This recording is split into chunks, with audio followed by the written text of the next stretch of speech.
ਜੀ ਦੋਸਤੋ ਅਸੀਂ ਰੱਸੀ ਲਾਉਣ ਲੱਗੇ ਸੀ ਤੇ ਬਟੇਰਾ ਇੱਕ ਵੇਖ ਕੇ ਰੱਸੀ ਨੂੰ ਦੜ ਕੇ ਬਹਿ ਗਿਆ, ਹਿੱਲਿਆ ਨਹੀਂ। ਇੱਥੇ ਕਿਤੇ ਬੈਠਾ ਤੁਹਾਨੂੰ ਦਿਖਾਉਂਦੇ ਆ ਜੀ, ਆਹ ਬੈਠਾ ਦੜ ਕੇ।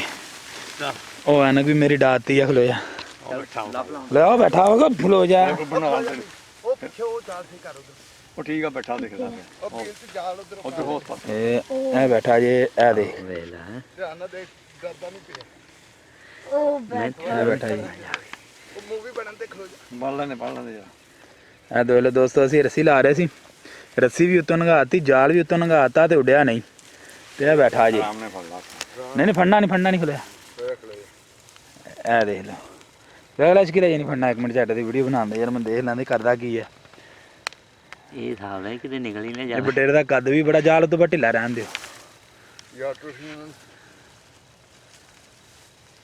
ਫੜਾ ਨਹੀਂ ਕੀ ਗੱਲ ਹੈ ਭੈਣ ਚ ਵੇਲਾ। ਇਹ ਲੱਗਾ ਹੀ ਉੱਡਾ।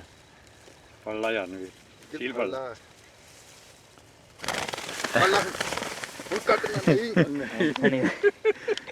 ਕਾਬਾ ਵੇਲਾ ਬਟੇਰਾ ਉੱਥੇ ਕਿੱਥੇ ਮਿਲਦਾ ਹੈਗਾ।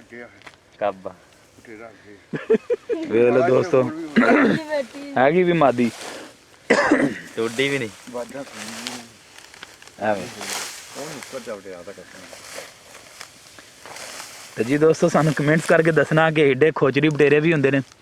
ਤੇ ਹੈਗੀ ਵੀ ਮਾਦੀ ਆ, ਵੇਖ ਲਓ, ਤੇ ਹਿੱਲੀ ਨਹੀਂ ਹੈਗੀ। ਤੇ ਜਾਲ ਵੀ ਪਾ ਲਿਆ ਹੱਥਾਂ ਨਾਲ, ਟੋਹ ਵੀ ਲਿਆ ਇਹਨੂੰ, ਹੱਥ ਨਾਲ ਫੜਨ ਲੱਗੇ ਉੱਡੀ। ਅਖੀਰ ਹੱਥ ਨਾਲ ਫੜਨ ਲੱਗਿਆ, ਜਦੋਂ ਬਿਲਕੁਲ ਹੱਥ ਕੋਲ ਗਿਆ ਤੇ ਫੇਰ ਉੱਡੀ। ਹੈ ਉਹਨੇ ਹਮਲੇ ਲੰਮ ਤੇ ਮਾਰੋ, ਮੈਂ ਲਗਾ ਲਓ ਜਿਵੇਂ ਮਰਜੀ ਮੈਨੂੰ।